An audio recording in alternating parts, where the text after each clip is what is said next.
नमस्कार, आप देख रहे हैं A1 टीवी का खास कार्यक्रम आज का एजेंडा और आपके साथ मैं हूं आशीष तिवारी। आज का एजेंडा में हम चर्चा करेंगे चुनाव से पहले राजनीतिक सुगबुगाहट की। जिस प्रकार से विधानसभा चुनाव से पहले दल बदल का खेल चल रहा था, उसी प्रकार उपचुनाव की आहट से पहले फिर से दल बदल का खेल शुरू हो गया है। बीजेपी ने जहां कांग्रेस के नेता, पूर्व विधायक, पूर्व सांसद को बीजेपी ज्वाइन कराई थी, लेकिन वो खुशियां ज्यादा दिन तक नहीं टिक सकी और उन्होंने फिर से बीजेपी का दामन छोड़ दिया है, फिर से बीजेपी से तौबा तौबा कर ली है। तो इसी पर चर्चा करेंगे और साथ ही साथ उपचुनाव को लेकर क्या तैयारियां हैं, बीजेपी के नए प्रदेश अध्यक्ष मदन राठौड़ के सामने क्या चुनौतियां हैं, इन्हीं तमाम बिंदुओं पर चर्चा करेंगे। चर्चा करने के लिए मेरे साथ स्टूडियो में मौजूद हैं बीजेपी प्रवक्ता श्याम जहां जी, आपका बहुत बहुत स्वागत है। कांग्रेस प्रवक्ता करणवीर सिंह राजपुरा जी, आपका भी बहुत बहुत स्वागत है। श्याम जी, बीजेपी ने चुनाव से पहले सदस्यता दी है, साथ ही साथ कई कांग्रेसी नेताओं को बीजेपी में शामिल होने पर दम्भ भरा पीठ थपथपाई, लेकिन अब वापस लौट रहे हैं, बीजेपी का दामन छोड़ रहे हैं। क्या एडजस्ट नहीं कर पा रहे हैं, आपकी विचारधारा से क्यों मेल नहीं खा पा रहे हैं, या क्या अंदर खाने क्या कुछ चल रहा है? आशीष जी, देखिए, राजनीति में आना जाना एक सामान्य प्रक्रिया है। पार्टी में लोग आते भी हैं, पार्टी से जाते भी हैं, लेकिन आप अगर देखेंगे इस्तीफे में जो उन्होंने बातें जो लिखी है वो बहुत महत्वपूर्ण है। किस प्रकार से उन्होंने कांग्रेस के समय में जिस प्रकार से फ़ोन टेपिंग वाला जो मामला उठाया उन्होंने, किस प्रकार से उन्होंने ये बताया कि सचिन पायलट गुट के लोगों को किस तरह से परेशान किया गया, किस प्रकार से लोकेश शर्मा ने जो अपने बयान दिए उसका जिक्र किया। तो ये सारी चीज़ें देखते हुए आप ये नोटिस करेंगे कि कांग्रेस के जो नेता अगर वो बीजेपी से वापस जाने की भी इच्छा रखते हैं तो, लेकिन कांग्रेस के ऊपर उन्होंने करारा प्रहार किया है। भारतीय जनता पार्टी के प्रति कुछ उन्होंने लिखा क्या, भारतीय जनता पार्टी के विरोध में कुछ बोला क्या, लेकिन कांग्रेस के विरोध में आज भी उन्होंने सारी चीज़ें, वो पूरे इस्तीफे में उन्होंने सारी चीज़ों का बखान किया है। पार्टी की तैयारी और पार्टी के चुनाव के समय चीज़ें होती है, आना जाना होता है, लेकिन महत्वपूर्ण ये है कि भाजपा में आज भी उन्होंने किसी प्रकार का कोई आरोप नहीं लगाया। लेकिन उन्होंने लिखा है कि मैं खुद भाजपा की विचारधारा से अपने आप को नहीं जोड़ पाया हूं, कांग्रेस विचारधारा मेरे खून में है। तो ये कहीं न कहीं बीजेपी की जो विचारधारा है उसको लेकर के उन्होंने सवालिया निशान जरूर खड़ा किया। देखिए, 4-5 महीने में विचारधारा को समझना भी पड़ता है। अगर वो कांग्रेस में शुरू से रहे और 4-5 महीने में अगर वो विचारधारा को समझने की कोशिश करें तो वो संभव नहीं। विचारधारा को समझने में थोड़ा समय लगता है।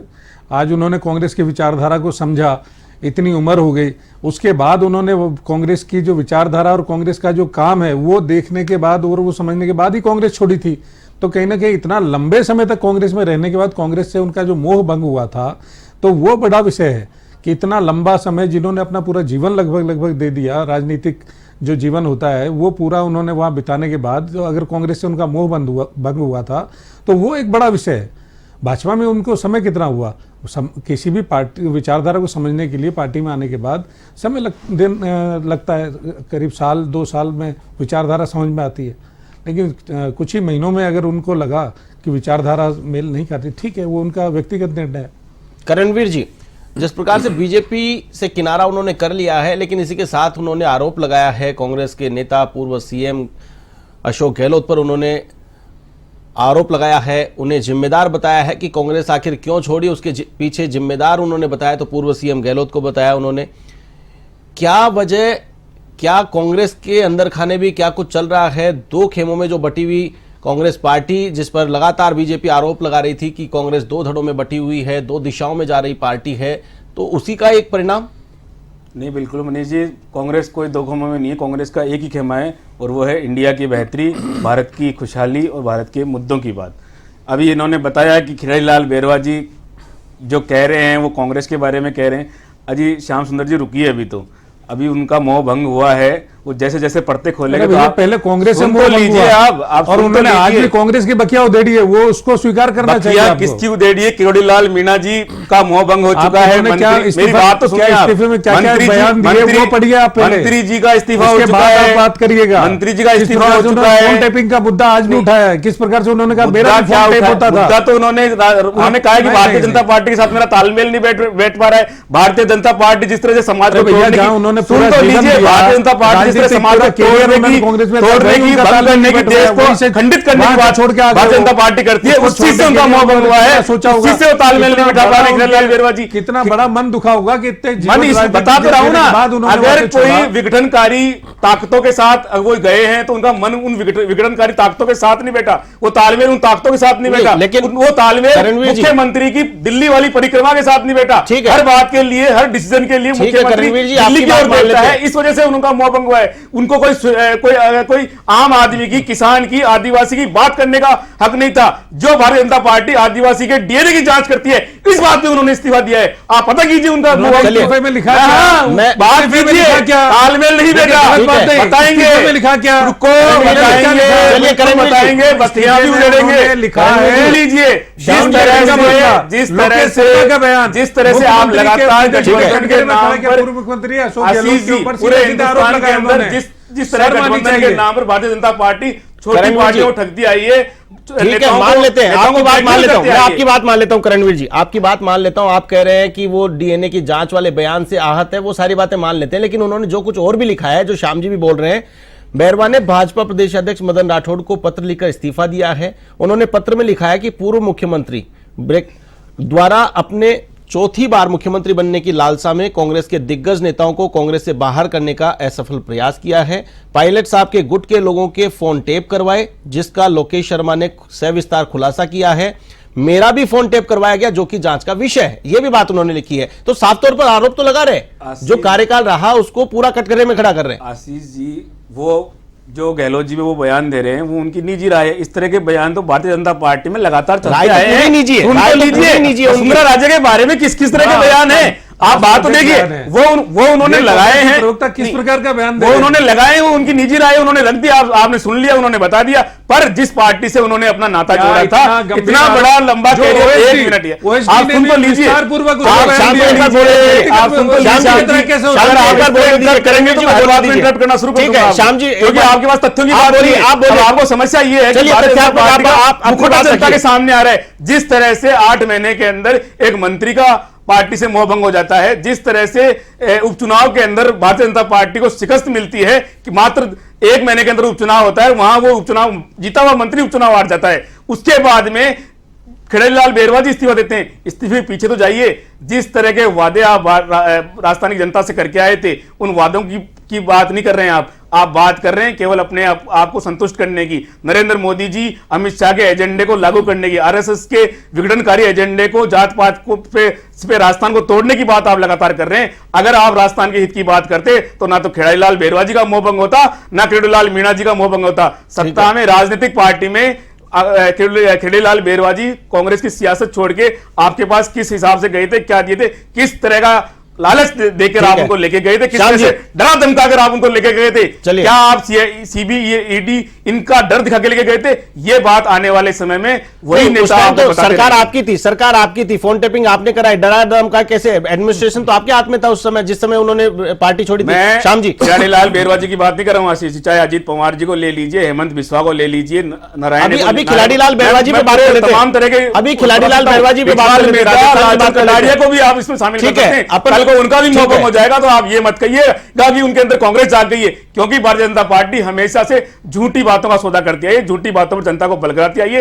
राजस्थान की जनता का मोह भंग भी इसीलिए हो गया है। आज अभी विधानसभा में जूली जी बोल रहे थे 11 सीटें ऐसे ही नहीं है, ये आप तो बात तो 5 लाख से ज्यादा की जीतने की बात कर रहे थे, 25 सीटों को जीतने की बात कर रहे थे। वो घमंड लगातार आपका टूटता रहेगा, क्योंकि झूठ के दावे ज्यादा बुलंद, झूठ पे जो इमारत टिकी होती ज्यादा लंबी नहीं चलती। ठीक है श्याम जी, झूठ की बुनियाद पर इमारत ज्यादा लंबी नहीं चल पाती है।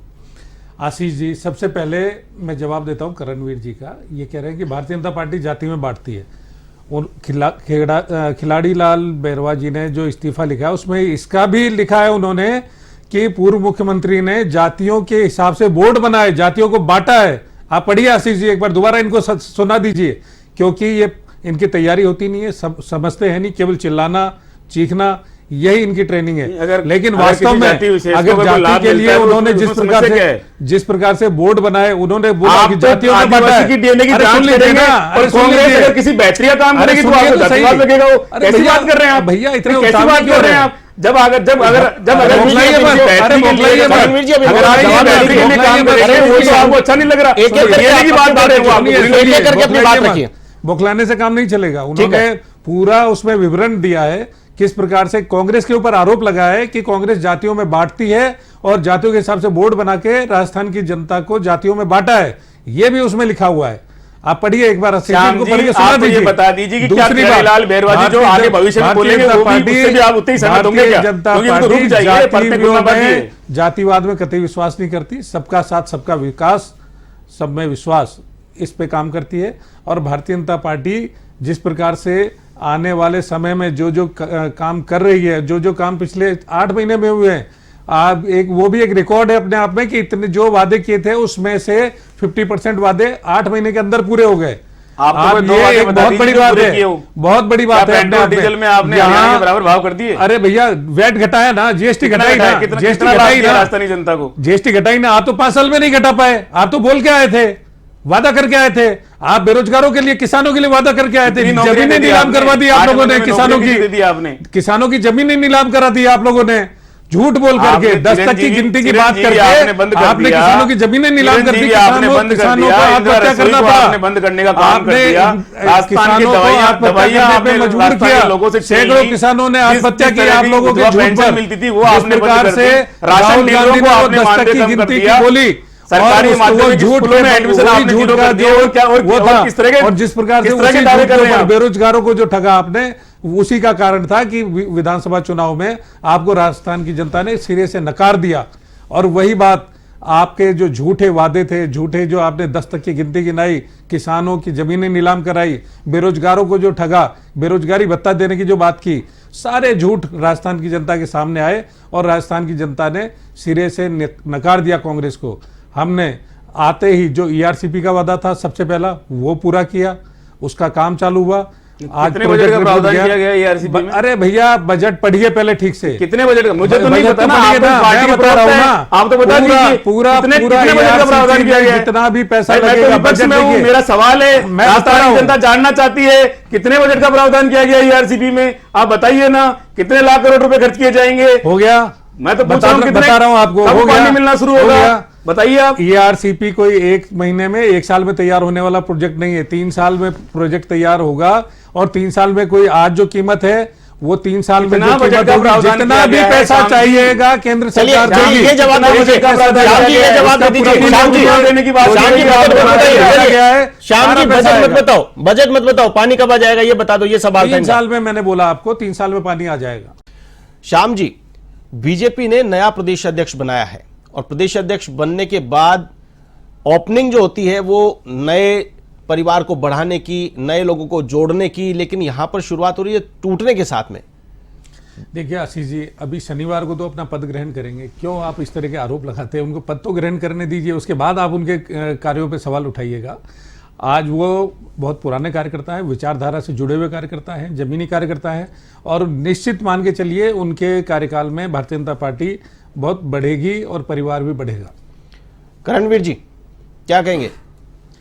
आशीष जी, भारतीय जनता पार्टी लगातार दावों का दंभ बढ़ती है, पर उनको कहीं ना कहीं आवश्यकता है जनता के बीच जाकर देखने की। जिस तरह से इस्तीफे आ रहे हैं, जिस तरह से मंत्रियों का अपने सरकार से, अपनी डिपार्टमेंट से मोहभंग हो रहा है, वो स्पष्ट बताता है कि उनके हाथ में करने के लिए कुछ नहीं है। मुख्यमंत्री, विधायक मुख्यमंत्रियों की तरफ देखते हैं, मंत्री मुख्यमंत्री की तरफ देखता है और मुख्यमंत्री दिल्ली और की तरफ देखते हैं कि दिल्ली से क्या इशारा आ रहा है, किस तरह का काम उनको करना है। ये लगातार 5 महीने की बात कर रही थी। मैं आपको छोटा सा आंकड़ा बता रहा हूँ, हर दिन 12 बच्चों के साथ रेप हो रहा है, 84 महिलाएं इसका दुष्कर्म का शिकार हो रही है। 12,000 तक ये आंकड़ा पहुंच चुका है। और जो भारतीय जनता पार्टी चुनाव के अंदर नहीं सहेगा राजस्थान की बात करती थी, शर्म आनी चाहिए उस भारतीय जनता पार्टी को कि कैसे वो महिलाओं के साथ ये अत्याचार सह रही है। आप देखिए, पुलिस को उसका काम नहीं करने दिया जा रहा है। पुलिस के लोगों को बजरी माफिया दौड़ा दौड़ा कर मार रहे हैं। इस तरह के काम लगातार इस भारतीय जनता पार्टी के राज्य में हो रहे हैं, तो अब बताइए आपकी नेता, मंत्री, विधायक मोह भंग तो होना लाजमी है। आशीष जी, मैं विरोध दर्ज अफसर करता हूं, इन्होंने चाहिए लगातार चौरासी बलात्कार की बात A1 चैनल पे इन्होंने कहा है कि रोज 84 बलात्कार की घटनाएं होती है। मैं विरोध दर्ज करता हूं इसका। A1 न्यूज चैनल पे इस तरह का झूठ परोसा आप आंकड़े पता कीजिए, मई के अंदर 297 बता देंगे अब तक रोज 1044 के साथ बात रोज 84 12 बच्चियां 84 महिलाओं के साथ ये हैवानियत का शिकार हो रही है। 84 का मतलब क्या होता है ये तो देखिए, आप पता कीजिए, आप आंकड़ों के साथ पता कीजिए, आपको मालूम चल जाएगा इन 8 महीनों के अंदर कितने मुकदमे दर्ज हुए। 5 महीनों के अंदर 12,000 से ज्यादा मुकदमे दर्ज हुए। अब उनको आप वर्गीकृत कर लीजिए। आपको तो बात समस्या है, मैं तो क्या कह रहा हूँ, आपको समस्या है कि जनता के साथ हो रहे अत्याचार की बात कैसे हो रही है। आपको समस्या है, आपको समस्या है दूली चुपड़ी बातें करके अपना समय निकाल लिया जाए, कैसे भी करके जवाबदेही तय होनी चाहिए। आपने कहा था नहीं सहेगा राजस्थान, कैसे सह रहा है राजस्थान? महिलाओं के साथ अत्याचार कैसे सह रहा है? पुलिस के साथ अत्याचार कैसे सह रहा है? किसान को मारा जा रहा है, पुलिस को मारा जा रहा है। आपके वर्तमान में जो भी वो खत्म हो चुका है। आंकड़ों के साथ बात कर रहा हूं, मई तक के आंकड़े दिए आपको, अगर आप पता कर लीजिए। नहीं हो तो आप इसी चैनल के ऊपर फिर से मिल लीजिएगा। अगर ये आंकड़े झूठे नहीं मिले अभी तो बता देंगे, अगली डिबेट की आवश्यकता नहीं है, अभी बता देंगे। बता दीजिए आशीष जी, अगर ये आंकड़े झूठे तो नहीं है। बिल्कुल आंकड़ों के साथ बात कर रहा हूं, मई माह तक बिल्कुल कोई झूठ परोस रहे नहीं है। राजस्थान की जनता जानती है। आप थानों में जाइए, औचक निरीक्षण की फोटो खिंचवाने से राजस्थान में सुशासन नहीं आएगा। सुशासन लाने के लिए क्रेडिबिलिटी लेनी होगी, आप करनी होगी लोगों की। आप बता रहे हैं कांग्रेस ने सिखाए, उसका सोर्स बता सकते हैं जो डेटा आप बता रहे हैं? वही राजस्थान सरकार के जो पोर्टल है, जो आपराधिक मामलों का रिकॉर्ड रखते हैं, उसी पोर्टल से लाए हुए हैं। सालाना रिपोर्ट में जारी होते हैं, सालाना रिपोर्ट में जारी होते हैं डेटा। मैं तो मई 2024 तक के आंकड़ों की बात कर रहा हूं, जिनमें 5 माह का ही मैंने कोट किया है। ये 3 माह तो और एक्सिस में निकाल दिया आपके। उन 3 माह का ये आंकड़ा, 5 माह का ये आंकड़ा है। अगर ये आंकड़ा सरासर बिल्कुल, मैं क्या कह रहा हूं, आप तो मुझे बता दीजिए रिकॉर्ड से क्या है। बता रहे हैं आप तैयारी करके नहीं आओगे, आप तो देखोगे कि राजस्थान में अपराध कितना हो रहा है, राजस्थान में चोरियां कितनी हो रही है, राजस्थान में आत्महत्या कितनी हो रही है, राजस्थान में दुराचार के केस कितने हो रहे हैं, राजस्थान में हत्याओं के केस के कितने मामले हो रहे हैं, राजस्थान में बजरी माफिया किस तरह सक्रिय है, राजस्थान में किसानों के साथ किस तरह की हरकतें हो रही है। आपको ये पसंद ही नहीं है। आपको पसंद है कि मोदी जी की बात पढ़ाई कर दीजिए, 2 मिनट वजन लाल जी की बात कर लीजिए। इस तरह से नहीं होगा। राजस्थान के अंदर अगर राज करना है तो राजस्थान की जनता के हित की बात करनी होगी। आप सिखाइए, आप खो चुके राज, आपको इतना ज्ञान होता तो राज खोए नहीं होते। आप राज खोना नहीं खोना इतना दम मत बोलिए। आप वही 5 लाख जीतने वाले की बात कर रहे हैं। अभी राजस्थान की जनता ने कुछ 4-5 महीने पहले ही आपका घमंड छोड़ा है, फिर से आप घमंड वाली बात कर रहे हैं। ये तो जनता का जनमत है। अगर कांग्रेस को जनमत नहीं है, कांग्रेस को जनमत नहीं मिला, कांग्रेस पार्टी ने उसको स्वीकार किया, विपक्ष के रूप में उनकी हर तरह की बात करने के लिए कांग्रेस पार्टी मैदान में खड़ी है, संसद से सड़क से लेकर संसद तक। करणवीर जी, 2021 में सबसे ज्यादा 6,337 मुकदमे दर्ज हुए थे। एवरेज वहां पे निकाला गया 17 दुष्कर्म के मामले प्रतिदिन का एवरेज आया था, जो हाईएस्ट डेटा था। आप 84 का आप डेटा बता रहे हैं, जो समझ से परे है। कौन सा डेटा आप कहां से उठा करके डिबेट में आप शुरू कर रहे हैं? ये झूठ परोसना काम है कांग्रेस के प्रवक्ता। 84 का डेटा, 84 पर मैं आपको भी दे देता हूं, ठीक है, वो कर लेंगे। आप उसका भी विचार कीजिए। अभी फिलहाल तो आंकड़ों के साथ आपसे बात करेंगे कि ये आंकड़े सत्य है या नहीं है। अगर ये सत्य, अगर ये नहीं होते हैं तो क्या आप बताइए श्याम सुंदर जी, इसमें क्या कार्रवाई होगी? ये बताइए, अगर सत्य निकले तो क्या होगा, और सत्य निकले तो ये क्या होगा? आज के बाद में टीवी चैनल पे डिबेट करने नहीं आऊंगा अगर आपका ये सच निकला तो। लेकिन अगर ये झूठ निकला तो फिर आप क्या करेंगे, वो बताइए। दर्शक इंतजार करेंगे, मैं टीवी चैनल पे डिबेट करने नहीं आऊंगा अगर ये समय में सच निकला तो नहीं। लेकिन आप ये झूठ परोसना कांग्रेस के बिल्कुल मांगूंगा, बिल्कुल यही मांगूंगा। अभी आप बताइए, आपको साबित करिए। लेकिन अगर ये झूठ हुआ तो फिर क्या करेंगे, वो बताइए। स्वीकार करिए, झूठ हुआ तो क्या करेंगे, वो आप उस समय बताएगा ना। समय क्या बताएगा? इतना दम ये क्या बात हुई? समय बताएगा। अरे भैया थोड़ा तो शर्म करो यार, आप डर क्यों रहे? थोड़ा तो मोरल होगा यार, मोरल होगा, शर्म करो यार। इसका एग्जामिन करा दिया, ठीक है, इसका एग्जामिन करा लेंगे और दोनों की बात में कौन सच्चा है कौन झूठा है वो भी अब तय कर लिया जाएगा। लेकिन फिलहाल उपचुनाव आने वाले हैं, 5 सीटें। उन सीटों को जीतना बीजेपी के लिए एक बड़ी चुनौती है, तो वहीं दूसरी ओर लोकसभा चुनाव में 11 सीटें जीतने के बाद कांग्रेस में काफी उत्साह है। दोनों ही पार्टियां दमखम के साथ चुनावी मैदान में जाने वाली है। एक और जहां भजनलाल सरकार की अग्नि परीक्षा होने वाली है, 5 सीटों पर उपचुनाव प्रदेश में होने वाले हैं। श्याम जी, क्या तैयारियां हैं उपचुनाव को लेकर? क्योंकि जिस प्रकार से लोकसभा चुनाव में प्रदर्शन रहा है, तो कहीं न कहीं आत्मचिंतन करने की जरूरत तो जरूर है, ये बात तो माननी होगी। डबल इंजन की सरकार है, डबल इंजन की सरकार ने क्या किया, ये हिसाब किताब लेकर के जनता के बीच जाना पड़ेगा और ये 5 सीटें जरूर टेस्टिमोनियल होगी, जरूर एक एग्जाम्पल सेट करेगी कि जिस प्रकार का जो कार्यकाल रहा है वो जनता में किस प्रकार से एंड टू एंड आप ले जा पाए।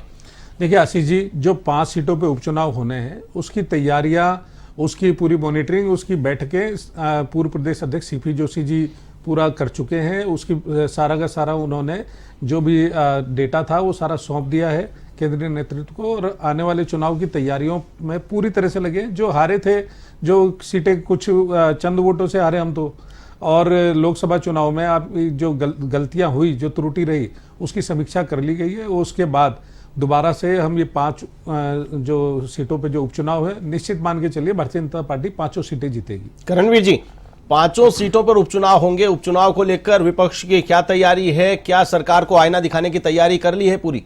बिल्कुल, भारतीय जनता पार्टी के जितने भी दावे थे उन सबका हिसाब लिया जाएगा। जिन बातों को, जिन मुद्दों को मुद्दा बनाकर, जिन बातों को मुद्दा बनाकर भारतीय जनता पार्टी राज्य में आई थी, उन मुद्दों को की तहकीकात तक जाया जाएगा कि कितनी नौकरियां उन्होंने दी, कितने अपराध के आंकड़े उन्होंने कम किए, किसानों की बेहतरी के लिए उन्होंने क्या काम किया, किसानों को जो फसलों के दाम दुगने करने की बात थी उस और किस तरह से भारतीय जनता पार्टी बढ़ी, इन तमाम चीज़ों का मौका मुआयना होगा। और जिस तरह से लगातार भारतीय जनता किया नहीं, क्या नहीं, मौका मुआयना जनता करेगी। जनता ने क्या बताया, वो चीज कह रहा हूं, आपकी तैयारी क्या है? जनता के सामने रिपोर्ट कार्ड रखेंगे कि इन्होंने 8 महीने में किस तरह से राजस्थान को अस्त व्यस्त करने का काम किया है, राजस्थान की सभी सरकारी सेवाओं को बंद कर दिया है, जो जनता की फ्लैगशिप योजनाएं थी उन सब पे बटा लगाने का काम किया है। जिस तरह से भी आपने देखा कि लगातार कांग्रेस सरकार ने 5 सालों के अंदर 13 लाख पट्टे बांटे, भारतीय जनता पार्टी ने कितने पट्टे बांटे ये खुद बता सकते हैं 8 महीनों के अंदर। हकीकत भी आ गई है सामने, क्या हकीकत आ गई है? ये इनको लगता है कि राजस्थान की जनता को 500 रुपए पट्टा मिलता है तो उनको वो करता है, वो इनको करता है। 13 लाख आशीष जी, एक बात बताइए, जिस बात को लगातार मुद्दा बनाते हैं, 13 लाख पट्टे राजस्थान में जो खेल में 245 पट्टों को कटघरे में खड़ा किया गया, उनकी जांच कर लीजिए ना, आपको जांच कर लीजिए। राजस्थान की जनता को उसके लाभ से महरूम रखने की कोशिश क्यों कर रहे हैं? ये कुकृत्य क्यों कर रहे हैं आप? लगातार जो कुकर्म किए है ना, जो कुकर्म किए उसके लिए जेल भी जाना पड़ेगा। उस आड़ में जो कुकर्म आप काम ही नहीं करना चाहते, पट्टे की बात करें तो कहेंगे साहब हम पट्टे नहीं बांटेंगे, जेल जाना पड़ेगा। आप बात तो की 13 लाख पट्टे बांटने को मजाक नहीं है, जो 10 लाख पट्टों का लक्ष्य रखा गया था कांग्रेस सरकार में और 13 लाख पट्टे वितरित किए गए थे। उन पट्टों से आपको दर्द क्या है? 500 रुपए अगर